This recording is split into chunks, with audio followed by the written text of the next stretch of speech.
चलिए शुरू करते हैं। आज हम गोता लगाने वाले हैं ऑगी की अतरंगी दुनिया में। हम देखने वाले हैं दो जबरदस्त कहानियां।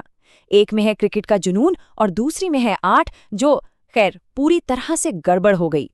तो कहानी शुरू होती है ऑगी और जैक के एक बड़े ही सीधे सादी सपने से। सपना क्या था? बस मुंबई इंडिया जाकर क्रिकेट वर्ल्ड कप का फाइनल मैच देखना था। मतलब उनका प्लान एकदम सिंपल था, बस मैच का मजा लेना। लेकिन ऑगी की दुनिया में कोई भी प्लान सीधा साधा कैसे हो सकता है ना? खासकर जब कॉकरोच आसपास हों। बस यहीं से शुरू होता है असली हंगामा।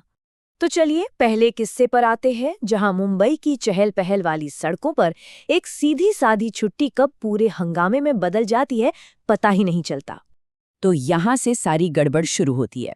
एक तरफ हैं ऑगी और जैक, जिनका मकसद एकदम क्लियर है, लेकिन दूसरी तरफ है कॉकरोच और उनका प्लान वो कहीं ज्यादा खतरनाक है। उन्हें तो टिकट चुराने हैं और एक मशहूर एक्ट्रेस का कीमती हीरा भी उड़ाना है। और बस इसी के साथ शुरू होती है एक जबरदस्त चेज। सोचिए, ऑगी और जैक एक ऑटो रिक्शा में मुंबई की भीड़ भाड़ वाली सड़कों पर कॉकरोचों के पीछे भागे जा रहे हैं। और ये कोई मामूली चेज नहीं है। ये पीछा उन्हें शहर की जानी मानी जगहों से ले जाता है, जैसे भीड़ से भरा क्रॉफर्ड मार्केट और यहाँ तक के विशाल धोबी घाट भी, जो कि एक बहुत बड़ी ओपन एयर लॉन्ड्री है। मतलब पूरा तमाशा बन गया था। अब ये भाग दौड़ जाकर खत्म होती है क्रिकेट स्टेडियम में, और यहीं पर कॉकरोचों का असली मास्टर प्लान सामने आने वाला था। तो उनका प्लान ये था, क्रिकेटर्स का भेस बदलकर स्टेडियम में घुसना, उस सेलिब्रिटी एक्ट्रेस के पास पहुंचना और फिर मैच के बीचों बीच उसका हीरे का हार छीनकर रफू चक्कर हो जाना। और देखते ही देखते उनकी ये पर्सनल लड़ाई एक ग्लोबल स्टेज पर पहुंच जाती है। हीरे के पीछे भागते भागते ये लोग सीधे क्रिकेट पिच पर पहुंच जाते हैं और वर्ल्ड कप का फाइनल मैच रुक जाता है। और फिर आता है क्लाइमैक्स। ऑगी एक कॉकरोच को पकड़ने के चक्कर में गलती से मैच की आखिरी गेंद लपक लेता है। यकीन करना मुश्किल है, लेकिन इस कैच से बैट्समैन आउट हो जाता है और इंडिया वर्ल्ड कप जीत जाता है। मतलब ऑगी के हंगामे ने अनजाने में ही इंडिया को एक ऐतिहासिक जीत दिला दी।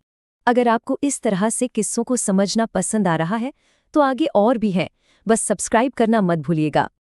तो ये तो थी एक कहानी, लेकिन सोचिए क्या होता है जब यही हंगामा एक खचाखच भरे स्टेडियम से निकलकर एक आर्टिस्ट के शांत कैनवस पर उतर आता है। यकीन मानिए, नतीजा उतना ही चौंकाने वाला है। तो अब चलते हैं ऑगी की आर्टिस्टिक दुनिया की तरफ, जो थोड़ी पर्सनल है। इस बार ऑगी का सपना एकदम सीधा और नेक है। वो बस एक पेड़ की सुंदर सी पेंटिंग बनाना चाहता है, ताकि दुनिया उसे ऑगी द विंची के नाम से जाने। लेकिन जैसा हमेशा होता है, कॉकरोच आ जाते हैं सब गड़बड़ करने।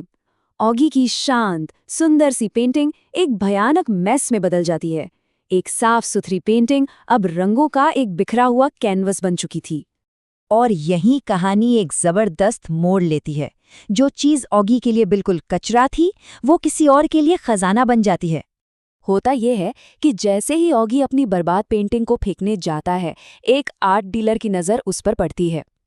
वो उसे देखते ही एक मास्टरपीस बता देता है और भारी रकम में खरीद लेता है।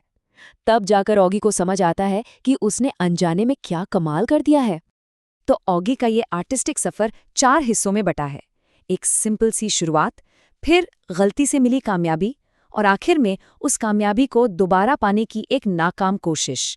पॉइंट ये है कि जब ऑगी जानबूझकर वैसा ही हंगामा दोबारा करने की कोशिश करता है तो बात नहीं बनती।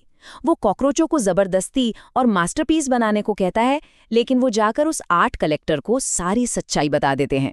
वो साफ साफ कह देते हैं कि असली आर्टिस्ट तो वो हैं। तो इन दोनों कहानियों के बाद एक सवाल तो बनता है, क्या ऑगी की दुनिया में कामयाबी का असली राज हंगामा ही है? क्या असली टैलेंट प्लानिंग से नहीं, बल्कि पूरी तरह से बेकाबू अतरंगी गड़बड़ियों से पैदा होता है? इस बारे में सोचिएगा जरूर, और हमारे अगले किस्से के लिए सब्सक्राइब करना मत भूलिएगा।